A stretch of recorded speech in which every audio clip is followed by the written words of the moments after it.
All right, so let's address a few issues we faced this morning with the indicator.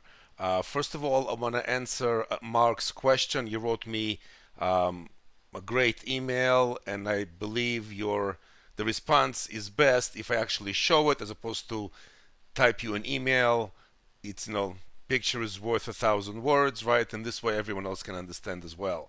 So for the YM, the specific question was about the YM.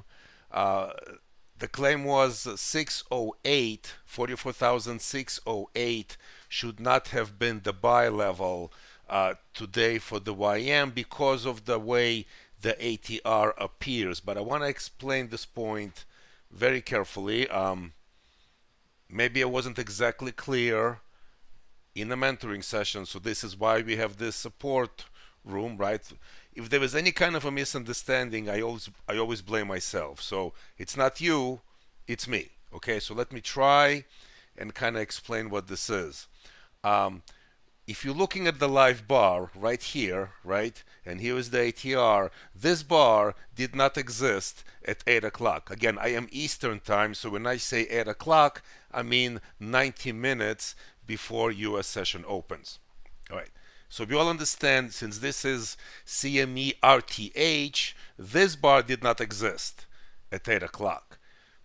If you wanted to take a look what was the ATR at 8 a.m., you have to move it not once, but actually twice, and that's because you see, I'll show you why. Here is the current ATR, which includes this bar. You see this? 234, right? 234. Now, if you just move it once, it's still at 234. You actually have to move it twice to get yesterday's 390-minute bar. This is the ATR, 275. 275 is the ATR. Now, the midline, the 8 a.m. opening price for the YM, you can take a look, was 470. 44,470. 44,470, divide this in two, and you get something like 137, 138, right? Say like between 137 and 138 is half of 275. So you add this 137, 138 to 470, and indeed you get 44,608. So let's take a look. So here it is, 44,608.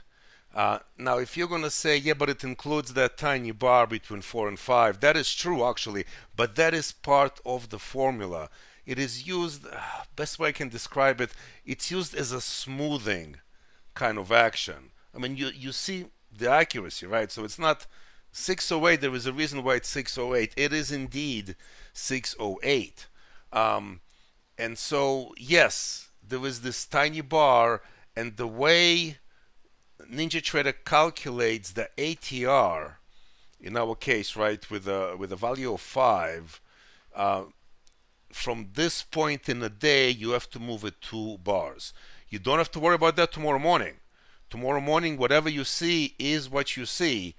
But for today, you needed to move it twice from this point of the day. So I hope this makes sense. This is not wrong. The indicator was completely right on this buy level.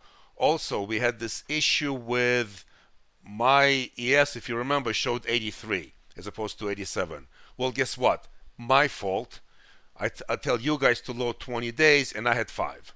So I thought that I did everything 20 days, but I guess I didn't. So I had 5 days in that DS. Once I fixed it to 20, sure enough, everything was fine. So just that one was completely on me. Again, not the indicator, me. Okay.